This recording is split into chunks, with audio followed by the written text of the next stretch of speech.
Yo, what is up, family? Billy back from the balcony with another Chicago Sports Paradise.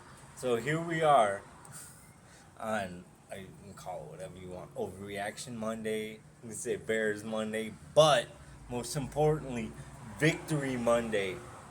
We come out of this Sunday with a W, going into the week fresh.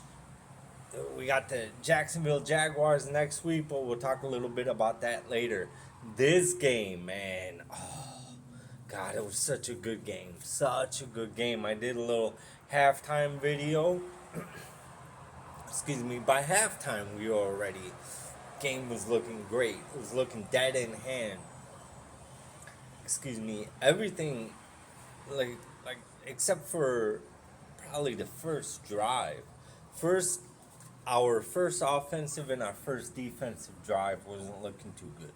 Our first defensive drive, we let the Carolina Panthers drive all the way down the field.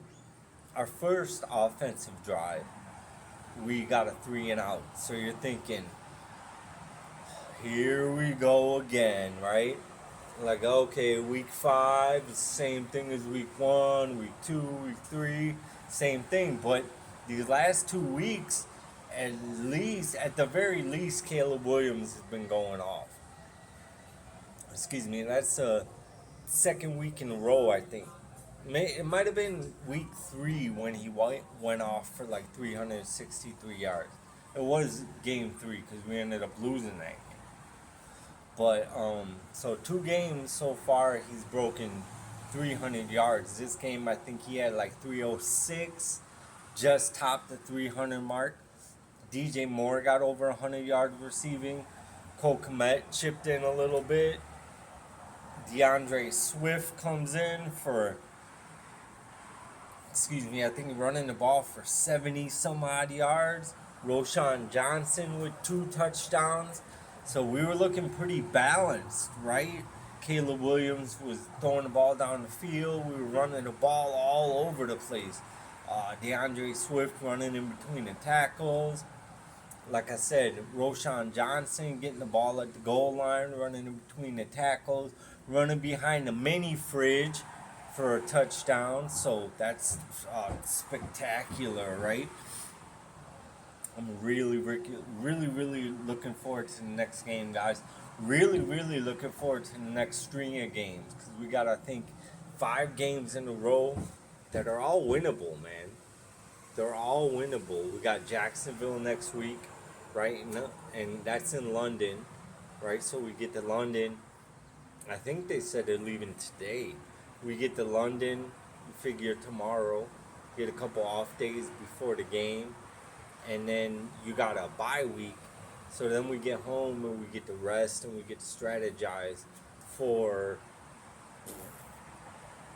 forget exactly what team we're playing after the bye, but I'm telling you, those next 4 games are winnable. I think we only got one team in that stretch where it's like, okay, that might be a rough game. You know, I mean, all of these games could be trap games because we're playing lesser opponents, but you never know. You know, you sleep, get caught slipping on a Sunday, and that could be your season. You know, I mean, because we're currently tied for 3rd in the NFC North, right? So I think it's the Vikings, Lions. Oh, no, I'm sorry. Green Bay, or was it Vikings, Lions, and then we're tied with Green Bay for last in the North. All 4 NFC North teams are above 500, so we're looking like a pretty solid division this year. So we're looking good, and if Caleb Williams can keep it up, keep working the ball down the field efficiently, throwing touchdowns, and not any more interceptions. We don't want to see any more interceptions. We didn't see any this game. We didn't see any fumble rooskies or nothing. So, hey, this was a good game, y'all. This was a great game. I was able to watch the game with my parents again. very blessed for that opportunity. So, hey, man, go Bears! Psyched for next week in London. Check in again, and we'll talk to you next week. All right, go Bears!